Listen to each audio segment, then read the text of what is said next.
Signs can be anywhere, at an airport, a restaurant, or a concert. Human trafficking is a silent, growing issue. And after living it herself, an El Paso woman broke her silence to spread awareness. ABC 7's Nicole Ardila sat down with the survivor to share her experience. Chong Kim lives in El Paso after living a life full of violence and trauma, and now she's defied all odds after being sex trafficked as a teenager and escaped. This is her story to survival. The FBI says every 40 seconds a child goes missing in the U.S., and many become victims of sex trafficking like Chong Kim. The movie Eden from 2013 was written by Kim to tell her own story. She was born in Korea in 1975. Kim's uncle, an American Marine, brought her family to Dallas. They became U.S. citizens in 1984. But 10 years later in Oklahoma, she says a man she was dating trafficked her. Kim was 19. I fell in love with him. I didn't know anything about red flags. I did grow up in a violent home, so I didn't know what a healthy relationship looked like. You might as well make the most of it. She said he invited her on a trip to Florida. I just have to make a quick phone call. You don't mind, do you? Kim says he burned all of her documents, including her citizenship papers. And on that trip, they stopped in Enid, Oklahoma, where things took a turn. I was being beaten. I was being raped. She says she was handcuffed to an apartment door for over a month until she escaped and ran into a woman. She said, I will help you. And I'm like, okay, yay. You know, she's going to help me get out of this abusive relationship. Not realizing she was a madam, and madam means female trafficker. Kim says she was taken to an Indian reservation in Nevada, and she thought she was taken to a foreign country. Even though I'm Korean American, I was sold as a Japanese 13-year-old girl, 14-year-old Chinese girl. And she says these kittens symbolize the kids that they were paired up with. They would make us watch these girls be beaten, raped, and sodomized. After a while, I couldn't take it anymore. Kim named hers Mia, a 7-year-old girl who didn't speak English, and she says after a gang rape, she died. I got angry, and I remember I said, God, I hate you.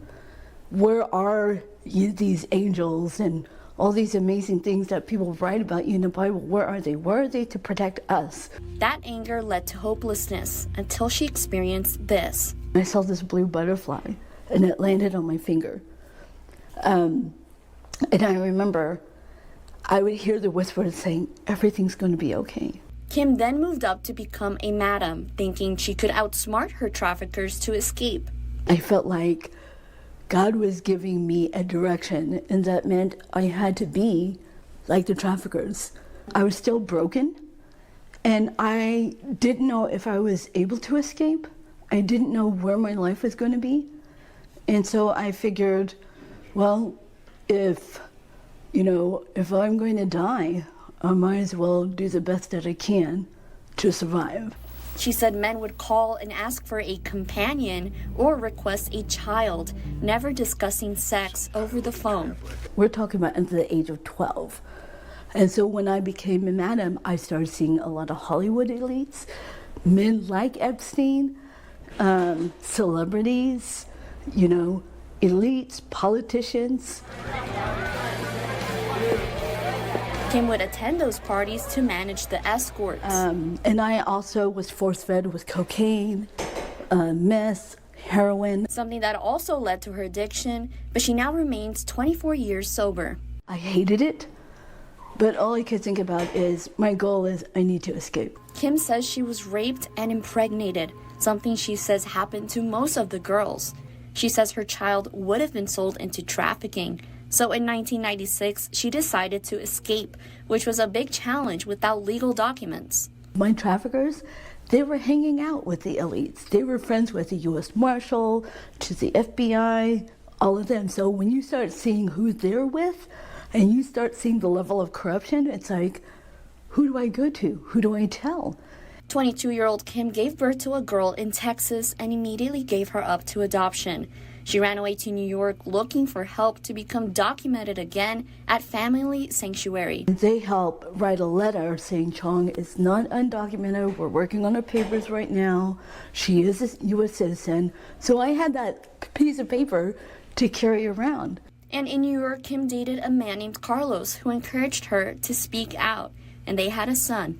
He said, let me tell you, when you speak out, you bring awareness, and then you'll also build allies. Kim says he kept getting calls asking for Julie Costados. That's Kim's Madam name.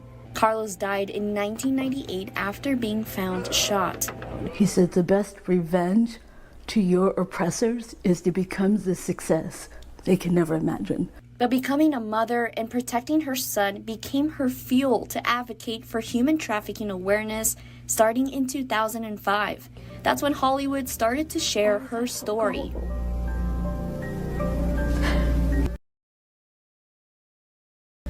She was invited to talk shows and made several media appearances.